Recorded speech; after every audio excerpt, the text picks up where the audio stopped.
Hello student. इस video में मैं आपको अर्थशास्त्र की पाठ योजना बताने जा रही हूँ जिसका टॉपिक है अर्थव्यवस्था के प्रकार।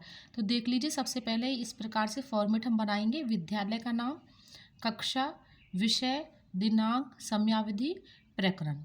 अब आगे देखिए, ये फॉर्मेट हम बनाएंगे। शिक्षण उद्देश्य, अपेक्षित व्यवहारगत परिवर्तन। शिक्षण उद्देश्य में फर्स्ट है ज्ञानात्मक। विद्यार्थियों में अर्थव्यवस्था के प्रकारों से संबंधित पहचान का पुनः स्मरण करवाना। अब अपेक्षित व्यवहारगत परिवर्तन में देखते हैं। विद्यार्थी अर्थव्यवस्था के प्रकारों का प्रत्यय स्मरण कर सकेंगे।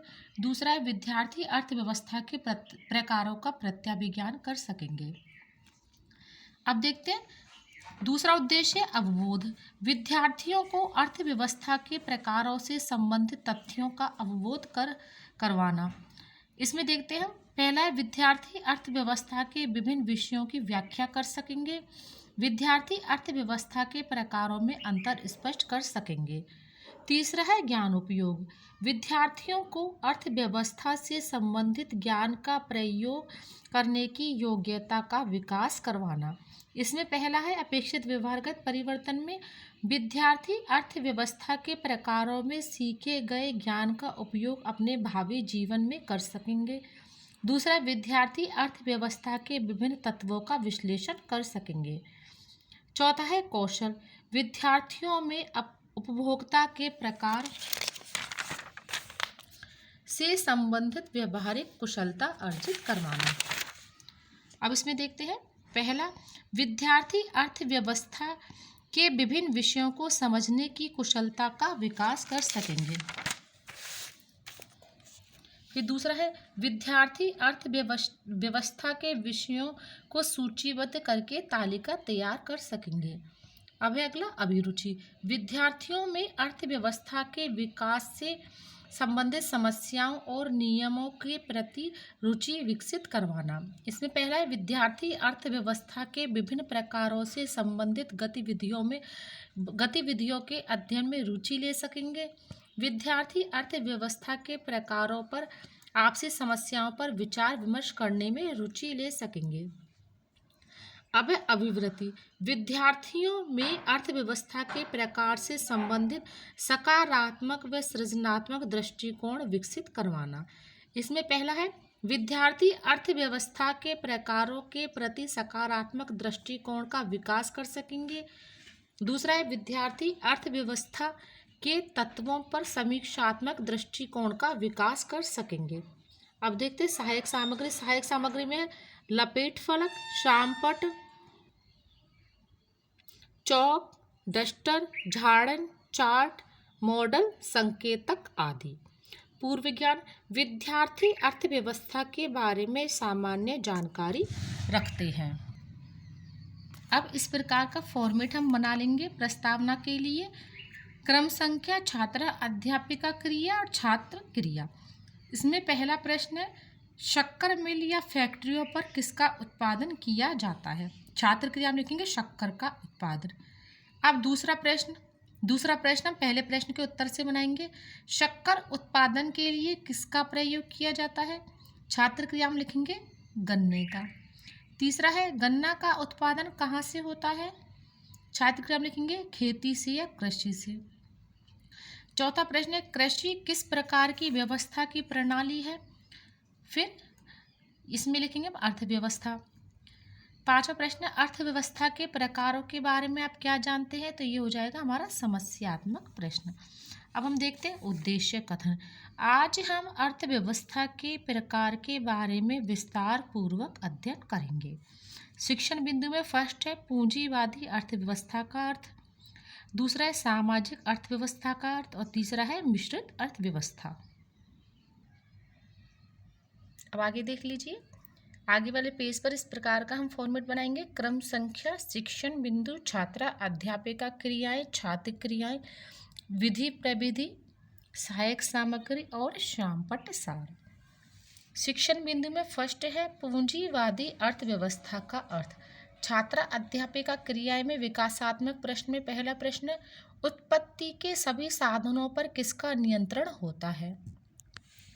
छात्र क्रिया में लिखेंगे निजी व्यक्तियों का। स्वामित्व। दूसरा प्रश्न है, निजी व्यक्तियों का स्वामित्व व नियंत्रण किस आर्थिक प्रणाली को कहा जाता है? छात्र क्या हम लिखेंगे? पूंजीवादी को। तीसरा प्रश्न है, पूंजीवादी अर्थव्यवस्था के बारे में आप क्या जानते हैं? तो ये हो जाएगा निरुत्तर। अब देखते हैं विधि प्रविधि में आ जाएगा प्रश्नोत्तर विधि। अब देखते हैं छात्रा अध्यापिका कथन। ये छात्रा अध्यापिका क्रियाएं में लिखा जाएगा। पूंजीवादी अर्थव्यवस्था से अभिप्राय एक ऐसी आर्थिक प्रणाली से है जिसमें उत्पत्ति के सभी साधनों पर निजी व्यक्तियों का स्वामित्व व नियंत्रण होता है तथा आर्थिक क्रियाओं का संचालन निजी हित एवं लाभ प्रेरणा के उद्देश्य से किया जाता है। सरकार आर्थिक काम में किसी भी प्रकार का हस्तक्षेप नहीं करती है। पूंजीवादी अर्थव्यवस्था को स्वतंत्र बाजार अर्थव्यवस्था व मुक्त अर्थव्यवस्था भी कहा जाता है।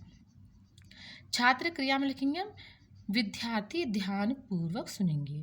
विधि प्रविधि में आ जाएगा व्याख्यान विधि। अब देखते हैं श्याम पट्टसार में इस प्रकार से ब्लैक शीट पर हम लिखेंगे, पूंजीवादी अर्थव्यवस्था को स्वतंत्र बाजार अर्थव्यवस्था एवं मुक्त अर्थव्यवस्था भी कहा जाता है। तो ये हो गया हमारा पहला शिक्षण बिंदु। अब हम देखते हैं दूसरा शिक्षण बिंदु है सामाजिक अर्थव्यवस्था का अर्थ। छात्रा अध्यापिका क्रियाएं में विकासात्मक प्रश्न में पहला प्रश्न है, भूमि वन कारखानों पूंजी खानों पर किसका स्वामित्व होता है? छात्र क्रिया में लिखेंगे सरकार का या समाज का। दूसरा प्रश्न है, सरकार द्वारा आर्थिक क्रियाओं का संचालन कौन करता है? छात्र क्रिया में लिखेंगे केंद्रीय सत्ता। विधि प्रविधि में आ जाएगा प्रश्नोत्तर विधि। अब आगे हम देखते हैं, इसी प्रकार का फॉर्मेट हम बनाएंगे। क्रम संख्या शिक्षण बिंदु छात्रा अध्यापिका क्रियाएं छात्र क्रियाएं विधि प्रविधि सहायक सामग्री और शामपट्ट सार। अब छात्रा अध्यापिका क्रियाएं में दूसरे शिक्षण बिंदु का तीसरा प्रश्न हम देखते हैं, केंद्रीय सत्ता द्वारा समाज के लिए क्या क्या कार्य किया जाता है?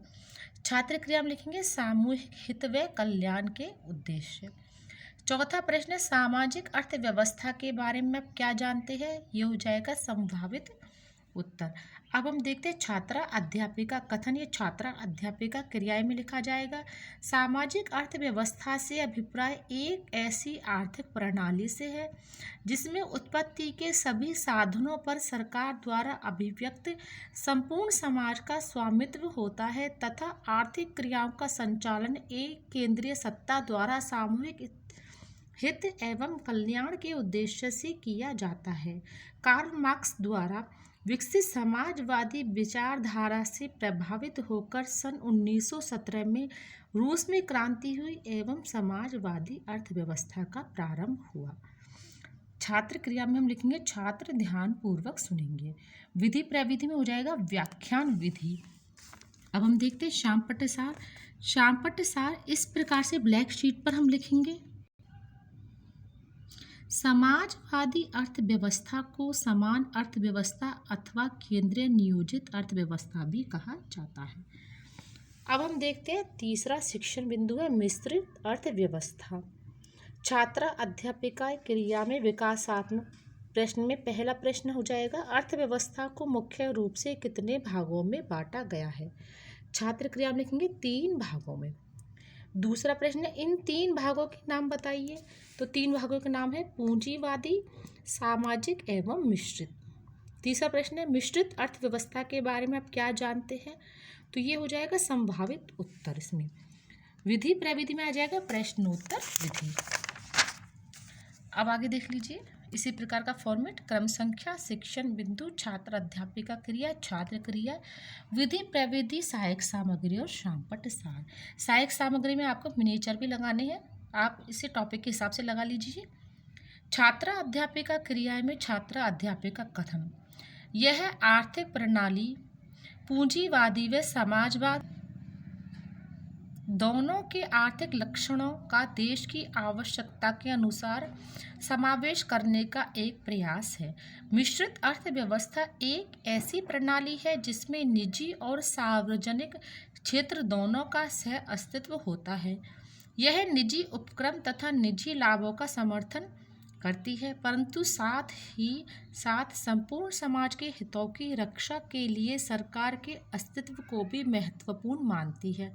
परंतु साथ ही साथ संपूर्ण समाज के हितों की रक्षा के लिए सरकार के अस्तित्व को भी महत्वपूर्ण मानती है।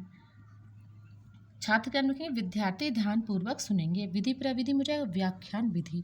अब हम देखते हैं श्यामपट्ट सार, ब्लैक शीट पर लिखा जाएगा। यह प्रणाली पूंजीवादी व समाजवादी के बीच का रास्ता है। अब ये हो गए हमारे तीनों शिक्षण बिंदु। अब आगे हम देखते हैं मूल्यांकन प्रश्न।